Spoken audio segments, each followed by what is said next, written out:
자, 오늘은 마태복음 말씀입니다. 14장 27절에서 33절 바람을 보고 빠져가는지라 라고 하는 주제로 여러분들과 말씀을 나눠보도록 하겠습니다.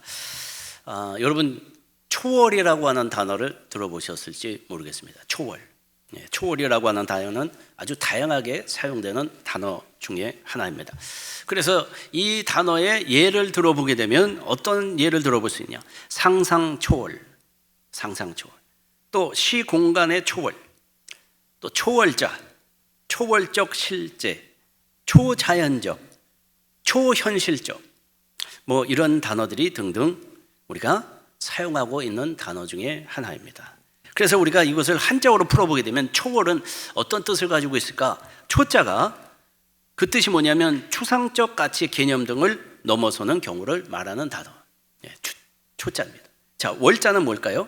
월경, 월반, 또 여러분들 학교 다닐 적에 월담, 그렇죠? 그때 쓰는 단어가 이제 월자인데, 이 월은 뭘 얘기냐면 구체적 사물이나 상태를 넘어서는 경우, 넘는다, 그런 의미가 있다는 것입니다. 그러니까 이 둘의 단어를 합쳐서 초자와 월자를 합쳐서 우리가 만들어낸 단어가 초월이라고 하는 단어인데, 그 뜻은 뭐냐? 경계나 장벽을 넘는다는 겁니다. 뭔가를 뛰어넘는다는 것입니다. 그런 의미가 있다는 것이죠. 그래서 영어로 보게 되면 transcendence 이렇게 얘기하고, 라틴어, 헬라어로 보게 되면 transcendo 이렇게 돼 있습니다. 이 뜻도 뭐냐면 고정된 척도를 넘어 위로 오른다, 측정되는 것을 넘어간다 이런 뜻이라는 것이죠. 이처럼 눈에 보이는 사물이나 상태가 확정되거나 양이 예상보다 많아질 때 우리가 사용하는 단어는 뭐냐면 초월입니다. 초월. 근데 이것은 지극히 표충적 의미만을 이야기하고 있다는 것입니다. 무엇보다 초월적 실제라는 건 뭘까? 초월적 실제라는 건 뭐냐면 인간의 인식 혹은 감각에서 넘어서는 존재를 이야기할 적에 우리는 뭐라고 얘기냐면 초월적인 실제다. 그러니까 눈에 보이고 귀에 들리고 손에 만져지는 방식으로 우리가 이해할 수 없는 것, 그것으로는 우리가 이해해 보려고 해도 이해할 수 없는 그 정도의 걸 뭐라고 그러냐면 초월적 실제. 다시 말해서 인간의 감각에 제한되지 않는 어떤 존재를 말할 적에 우리는 뭐라고 얘기냐면 초월, 이렇게 얘기해요. 초월적 실제. 그러니까 이 초월적이라는 이 용어는 다양한 차원에서 사용되는데, 우리가 이걸 갖다 정리를 하게 되면 두 가지, 존재론적인 관점에서 해석할 수 있고, 그리고 인지론적인 관점에서 해석할 수 있다, 이렇게 볼 수가 있습니다. 존재론적인 건 뭘까요? 자, 이해하는 존재가 누구냐면 현 존재, 인간을 얘기하는 겁니다. 그 존재 자체를 의미하면서 이 존재론적 초월은 단순한 공간 이동이 아니라 오히려 현 존재가 자신과 세계를 이해하는 방식의 근본 변화를 의미한다, 이렇게 정의를 하고 있습니다. 자, 그런데 정말 중요한 건 뭐냐면 인지론적 관점에서의 초월을 우리가 이해할 수 있어야 된다. 인지론 쪽에 뭘까요? 인간의 인식 과정에서 능력에 초점을 맞춘 개념, 그걸 얘기하는 겁니다. 그래서 이 부분에 대해서 많은 철학자들이 고민을 했습니다. 이게 초월이라는 걸 어떻게 설명할까? 그렇게 해서 대표적으로 우리가 알고 있는 철학자가 누구냐면 칸트와 라너라고 하는 사람들이, 그들이 이제 철학에서 중요하게 다뤘던 그 모습이 뭐냐면 초월한다는 그 개념이었습니다. 초월. 그래서 칸트에 따르게 되면 초월은 우리의 인식 능력과 그 가능성의 조건을 탐구하는 것, 우리의 인식 능력과 가능성 조건을 탐구하는 것을 칸트는 초월이다, 이렇게 얘기했습니다. 자, 그런데 중요한 인물은 누구냐면 라너라고 하는 사람입니다. 라너라고 하는 사람은 뭐라 그랬냐면 초월을 인간의 정신 그 본질적 특성으로 이해하면서 초월은 인간이 자신을 제약하는 한계를 넘어설 수 있는 능력을 의미한다. 이는 인간 정신이 존재 자체와 신의 무한한 신비로 향하는 개방적 요소가 된다, 이 이야기는 거예요. 쉽게 얘기하게 되면 라너는 뭘 얘기를 하냐면 인간의 초월이 어디에 근거하고 있는지 명확하게 답변을 하면서 그가 했던 얘기가 뭐냐면 인간의 초월은 하나님이라고 불리는 거룩한 신비를 향한 역동적인 개방성의 정향성에 근거하고 있다, 그 얘기를 했다는 것입니다. 그러니까 이 라너의 초월론에서 결론은 뭐냐면 인간이 자신의 정체성과 의미를 찾는 과정에서 하나님과의 관계가 필수적이라는 점을 강조했다는 것이 바로 결론이라는 겁니다. 그러니까 우리가 이 사실을 생각해 볼 때 초월이라는 것은 뭐하고 관계가 있느냐? 우리의 신앙과도 관계가 있다. 우리가 지금 신앙생활 하면서 모든 것을 바라보는 것도 우리가 관계가 있다. 그래서 사람들이 이런 질문을 하죠. 신앙이 무엇입니까? 신앙이 무엇입니까? 이렇게 물어봤을 때 어떻게 많은 사람들이 대답을 하냐면 신앙은 초월하는 겁니다. 이렇게 대답한다는 겁니다. 이해가 가십니까, 여러분? 신앙이 뭐예요? 우리 한번 따라 해볼까요? 신앙은 초월하는 겁니다. 왜 이런 얘기를 하냐면 신앙은 초월을 받아들일 때 가능한 행위라는 겁니다. 그렇습니다. 이사야서 55장 8절과 9절의 말씀을 볼까요? 이렇게 말씀하고 있는 것을 우리는 찾아볼 수가 있습니다. 이는 내 생각이 너희 생각과 다르며 내 길은 너희의 길과 다름이니라. 여호와의 말씀이니라. 이는 하늘이 땅보다 높음 같이 내 길은 너희의 길보다 높으며 내 생각은 너희의 생각보다 높음이니라. 이렇게 말씀하고 있는 것을 우리는 발견할 수가 있습니다. 이 말씀을 가만히 묵상하면 뭘 얘기를 하고 있는가를 가만히 보세요. 뭘 얘기를 할까요? 중요한 핵심은 뭐냐면 하나님의 관점과 우리 인간의 관점은 다르다. 그 얘기를 하죠. 그죠? 그러면서 하나님의 관점은 인간의 관점과 다르다. 그러면서 뭘 얘기를 하냐면 하나님의 초월성과 완전성에 대해서 우리에게 소개하고 있는 겁니다. 그렇습니다. 성경에서는 이 하나님의 관점과 인간의 관점이 다르다. 아주 명백하게 언급하고 있는데 여러 구절이 있지만 그 중에서 대표적인 한 구절을 찾아라 그러면 이사야서 55장 8절에서 9절의 말씀입니다. 그래서 이 구절은 뭘 얘기하느냐? 하나님의 생각, 하나님의 길, 인간의 생각, 인간의 길, 그것은 다르다. 그런데 여기서 알아야 되는 건 뭐냐면 하나님의 생각과 길이 더 크고 깊으며 더 확실한 것이다. 그걸 강조하는 것입니다. 그래서 우리가 세상을 바라보는 관점과 이 하나님께서 세상을 바라보는 관점이 근본적으로 다르다. 그걸 가르쳐 주는 것이죠. 그러니까 하나님의 관점은 우리의 한계와 편견을 초월하신다는 겁니다. 그래서 인간은 자신의 경험과 지식에 기반해서 세상을 이해하려고 그러지만 그러나 하나님은 모든 것을 아시고 모든 것을 완벽하게 계획하시는 그분이 하나님이다. 이 얘기를 하는 것입니다. 그렇기 때문에 우리의 관점을 하나님의 관점으로 바꾸는 것이 신앙생활에 있어서 가장 중요한 부분이다. 무엇이 신앙생활이라고요? 우리의 관점을 하나님의 관점으로 바꾸는 것이 신앙생활의 아주 중요한 요소라는 것입니다. 그래서 우리가 인간으로서 자신의 한계를 인정하고 하나님의 뜻과 계획을 신뢰하며 살아가는 것이 중요하다. 신앙생활에서 그걸 가리키는 것이죠. 그런데 우리는 가만히 보게 되면 우리의 신앙의 여정을 가만히 볼 때 우리는 어떤 특징으로 어떤 모습으로 신앙생활을 하냐면 자꾸 제한적이라는 거죠. 제한적.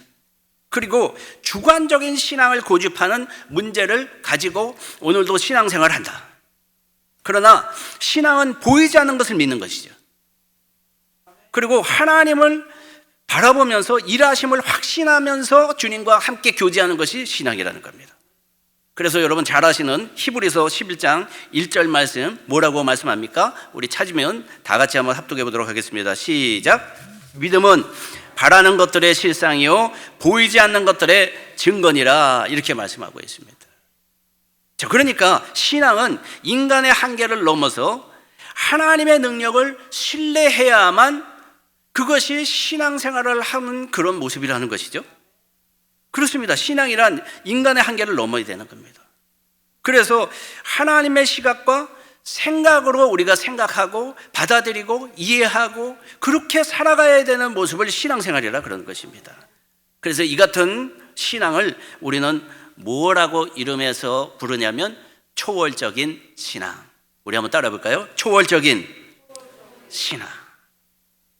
바로 그 얘기를 우리는 많이 들어봤다는 것입니다. 그렇습니다. 초월적인 신앙 많이 들어보셨습니까?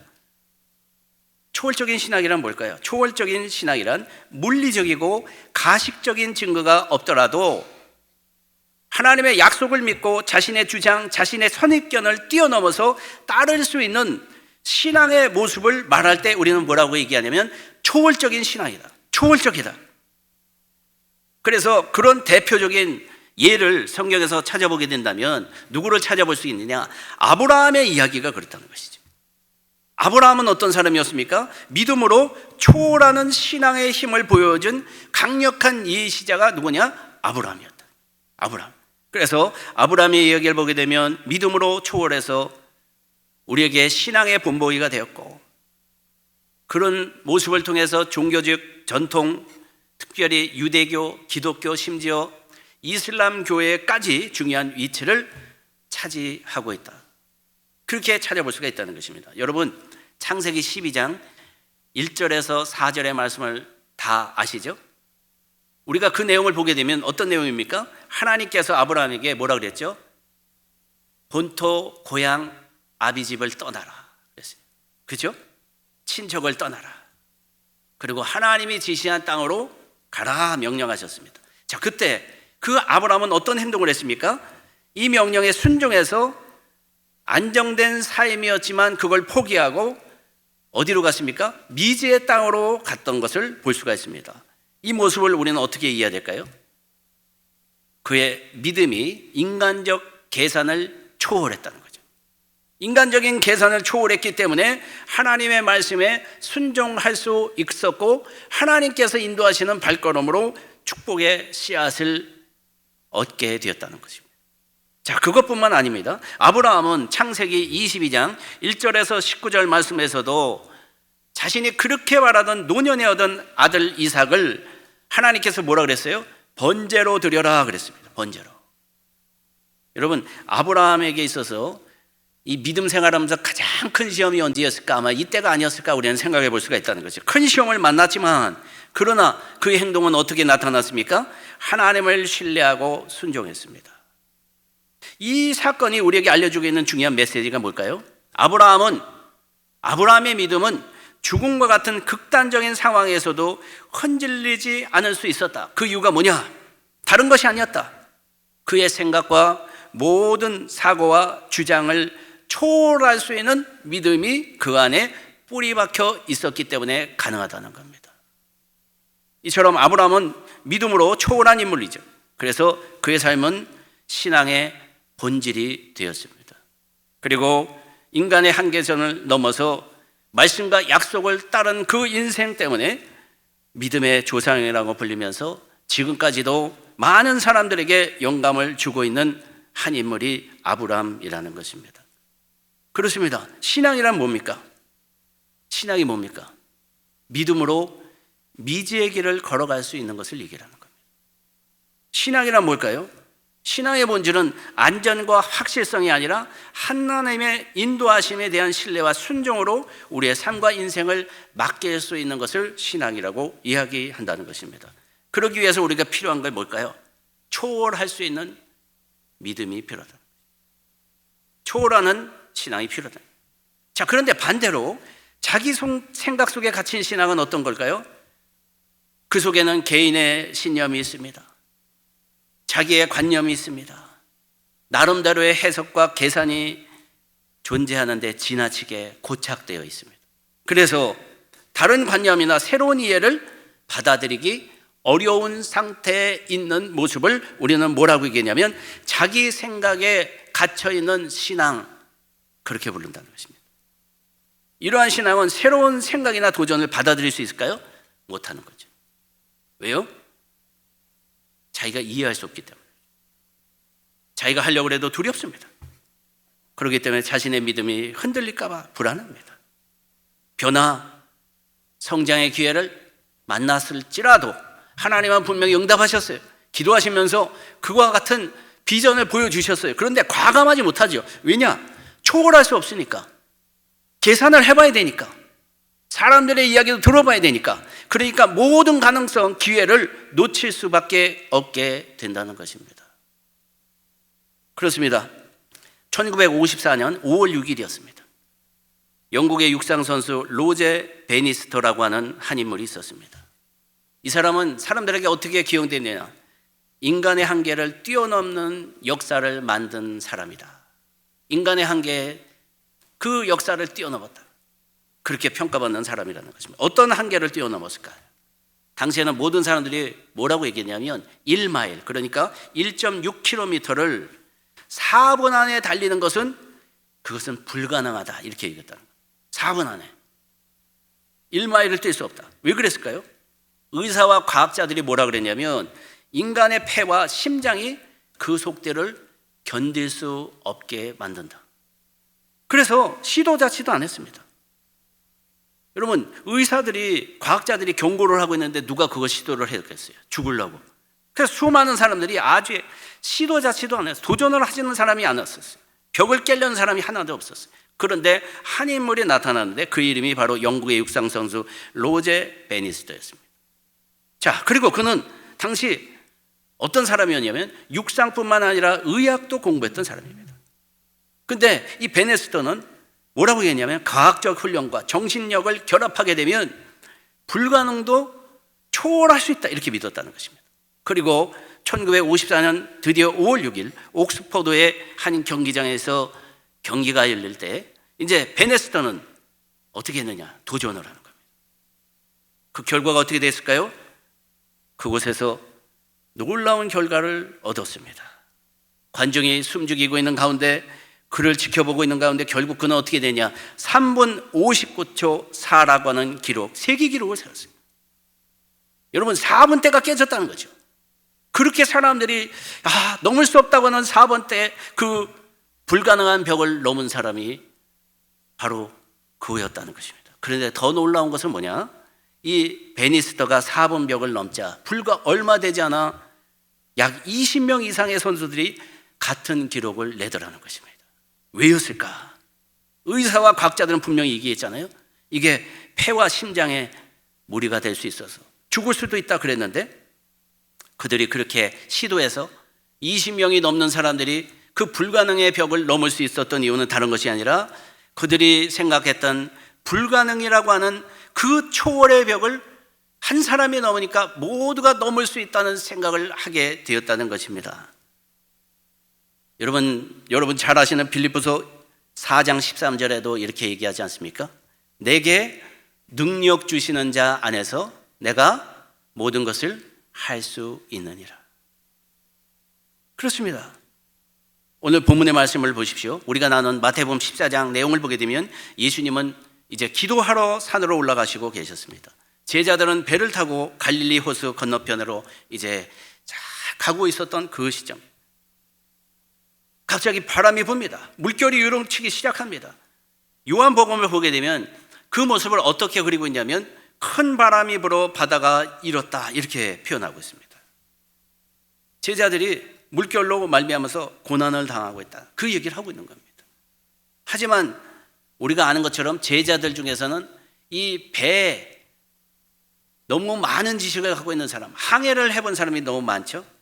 그 길들여진 사람이 있었기 때문에 처음엔 끄떡이 없었던 것으로 보일 수 있습니다. 그런데 자신들의 힘으로 그 풍랑을 감당할 수 없게 되었습니다. 바람이 점점 세지고 물결은 요동을 치고, 그래서 그들의 수고가 한계가 이 정도가 이게 우리 한계구나를 느끼고 있을 때 생각해 보십시오. 1시간이면 갈 수 있는 길을 8시간을 헤맸다고 생각해 보세요. 얼마나 힘들었을까요? 그래서 너무 힘들어요. 노젓기도 힘듭니다. 포기하고 싶은 그 상황에 있을 때 오늘 본문의 말씀을 보니까 14장 24절 말씀을 보십시오. 이와 같이 말씀을 하고 있습니다. 밤 사경에 제자들이 누군가 바다 위로 올라오심을 보고 놀라 유령이라 하며 무서워하여 소리 지르거늘, 이렇게 기록되고 있습니다. 여기서 누구는 누구를 얘기할까요? 우리 주님을 얘기를 하는 것입니다. 주님. 그 어려운 상황에 주님이 바로 오고 계셨다. 그런데 그때 마태복음 14장 28절에 보게 되면 우리가 잘 아는 한 인물 베드로가 무언가를 요구를 하고 있죠. 그 내용을 우리가 읽어보면 이렇게 되어 있습니다. 주여, 만일 주님이시거든 나를 명하사 무리로 오라 하소서. 무리로 오라 하소서. 자, 그래서 베드로는 어떻게 됐습니까? 믿음으로 첫 발을 무리를 걸었습니다. 무리를 걷게 됐습니다. 자, 그런데 결과가 어떻게 됐죠? 바람을 보는 그 순간, 바람을 바라보는 그 순간 무서움에 빠지는 결과로 그가 물에 빠지게 됐다는 것입니다. 여러분, 바람을 보는 순간, 환경을 보는 순간, 물결이 치는 그 파도를, 풍랑을 보는 순간, 즉 현실을 보는 순간 그의 마음속에는 의심이라는 게 생겼다는 것입니다. 그래서 다급해져서 베드로가 소리 지르면 뭐라 그랬죠? 주여 나를 구원하소서. 주여 나를 구원하소서. 즉 베드로 믿음으로 무리를 걷기 시작했지만, 첫 발을 내딛지만 결국 빠졌다는 것입니다. 이 말씀에서도 우리가 가만히 생각해 볼 때, 우리의 신앙생활에 우리의 모습을 볼 때 우리가 가만히 보면 우리에게도 중요한 한계의 시점이 있다는 것을 알려주고 있는 겁니다. 우리가 볼 때는 받아들일 수 없고 이해할 수 없고 이것을 해결할 수 없다고 생각하는 그 시점이 우리에게 누구든지 다 경험하게 될 텐데, 그런데 우리가 그 신앙의 모습 속에서 한계를 초월할 수 있느냐 없느냐의 승부가 날 수 있다는 것을 말씀하고 있다는 것입니다. 그렇습니다. 한계를 초월하는 신앙이란 뭘까요? 인간의 물리적이고 정신적이고 영적 한계를 넘는 믿음을 의미하는 것입니다. 여러분, 그것을 넘을 수 있다고 생각하십니까? 넘을 수 없다고 생각하십니까? 우리는 넘을 수 없다고 생각할 수 있어요. 그러나 우리가 하나님을 믿는다면, 하나님을 의지하는 사람이라면 그것은 가능한 일이 우리에게 펼쳐질 수 있다는 생각을 할 수 있어야 된다는 것입니다. 그렇습니다. 오늘도 가만히 보게 되면 우리는 이 생각의 한계 속에서 믿음이 역사하지 못하는 그런 장애를 만날 때가 너무 많다는 거죠. 그게 하나님의 잘못일까요? 여러분들의 잘못일까요? 하나님 분명히 약속하시고 준비하고 계십니다. 그런데 우리는 모든 것을 계산해보고 포기할 때가 너무나도 많다는 것입니다. 마치 베드로가 무리를 걷는 사건처럼 믿음이 흔들리고, 그죠?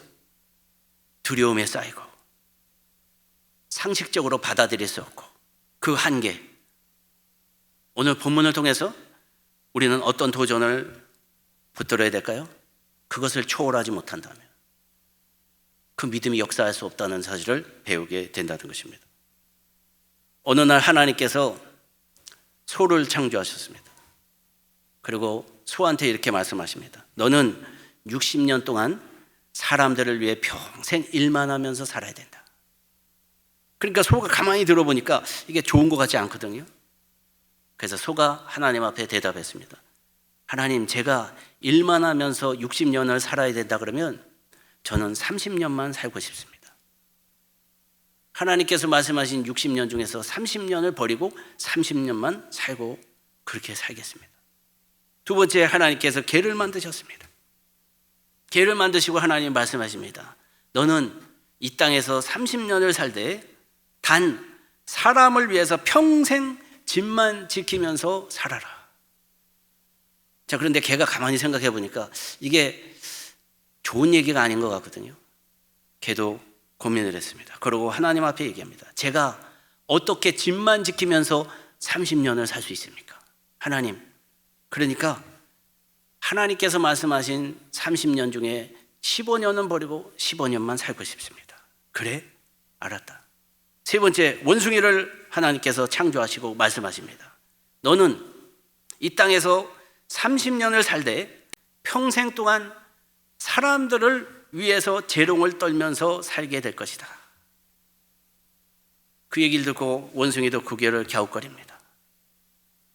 그리고 하나님 앞에 얘기합니다. 하나님, 저한테 30년 너무 많은 것 같습니다. 제가 어떻게 사람들에게 맨날 재롱만 부리고 30년을 살겠습니까? 그러다가 제가 지쳐 죽지 않겠습니까? 그러니까 그냥 15년이면 적당할 것 같습니다. 저도 30년 중에 15년만 버리고 저는 15년만 그렇게 살겠습니다. 자, 그리고 나서 네 번째, 하나님께서 인간을 창조하셨습니다. 근데 가만히 생각해 보니까 인간은 또 그런 얘기를 할 것 같아요. 오래 살게 하지만 또 얘도 싫다 그러겠지? 그래서 하나님께서 적당한 나이를 생각하셔서 뭐라고 말씀하셨냐면 너는 25년만 살아라. 그 대신 너는 너한테 필요한 생각할 수 있는 지혜를 내가 주마. 근데 인간은 하나님의 말씀을 듣고 뭐라 그랬냐면 하나님, 아닙니다. 저는 속아버린 30년, 개가 버린 15년, 원숭이가 버린 15년을 다 합쳐서 그렇게 살고 싶습니다. 그랬더니 하나님께서 그 인간에게 뭐라고 말씀하셨냐? 그래? 그렇게 해줄게. 그 대신에 그럼 너는 소가 버린 30년을 살되 55세까지 평생 일만 하면서 살고, 개가 버린 15년을 살되 70대까지 집만 보면서 살고, 그리고 원숭이가 버린 15년을 더 살게 되되 늙어서 손자들과 손녀들 앞에서 재롱을 떨면서 살게 될 것이다. 여러분, 이 말씀에서 우리에게 알려주는 게 뭘까요? 우리의 인생도 가만히 보게 되면요, 모든 것을 초월하지 않고는 살 수 없는 인생이다. 여러분, 그 생각을 해본다는 것이죠. 맞습니다. 여러분, 베드로가 하나님의 말씀을 듣고 순종해서 무리를 걸었지만 그의 현실의 바람이, 그리고 모든 환경이 그의 마음속에 다가왔을 때 받아들일 수 없었던 거죠. 그의 마음속에 무서워 빠질 수밖에 없는 환경이 됐던 것이죠. 여러분, 베드로가 물에 빠지게 된 이유는 뭘까요? 그러나 우리가 가만히 볼 때 그건 두려움만이 아니었다는 것입니다. 그 속에 남아있는 그의 기존의 사고방식, 선입관, 그가 생각했던 모든 상식이 작동해야 해서 결과적으로 무엇을 만들었느냐? 우리의 믿음을 약화시키는 결과로 나타나게 됐다는 것입니다. 그렇기 때문에 우리의 마음속에서도 우리가 늘 능치 못하는 하나님이라고 말씀하면서도, 우리는 늘 기도를 한다고 하면서도, 우리는 때때로 선입관과 생각, 환경을 초월하지 못하기 때문에 믿음을 붙들 수 없고, 그래서 모든 일들이 숲으로 돌아가는 경우가 많다는 사실을 배우게 된다는 것입니다. 오늘 본문이 가르쳐주는 것이 바로 그것입니다. 신앙은 무엇일까요? 신앙은 초월하는 것입니다. 신앙은 어떻게 형성됩니까? 하나님과의 깊은 관계에서 비롯된다는 것입니다. 하나님과 동행하며 하나님께서 보여주시고 인도하시고 응답하시는 그것을 보고 우리는 주님을 믿고 따르고 그분에게 맡길 수 있어야 된다는 것이죠. 그렇습니다. 인간은 한계를 가지고 있습니다. 그러나 우리가 그 한계를 뛰어넘을 수 있는 길이 있다고 성경은 이야기하지 않습니까? 그게 바로 하나님을 믿는 믿음으로 주님과 교제하고 주님 앞에 우리의 인생과 삶을 맡기는 것이 바로 우리의 인생이 주 안에서 주님의 놀라우신 은혜를 경험하는 길이라고 말씀하고 있습니다. 오늘 이 말씀을 전하면서 여러분들의 믿음의 뿌리가 어디에 있는지 한번 스스로 자답해 보시기 바랍니다. 그래서 오늘 이 말씀을 통해서 자신의 능력을 넘어설 수 있는 믿음의 사람이 되길 원합니다. 두려움 가운데 있지만, 의심하지만, 그러나 우리의 모든 것을 뛰어넘으시고 우리에게 가장 좋은 것으로, 값진 것으로 인도하시는 그분이 하나님이라는 사실을 다시 한번 기억하시고 믿음과 신뢰로 주님과 교제하시면서 승리하시는 저와 여러분들이 되시기를 주님의 이름으로 축원합니다.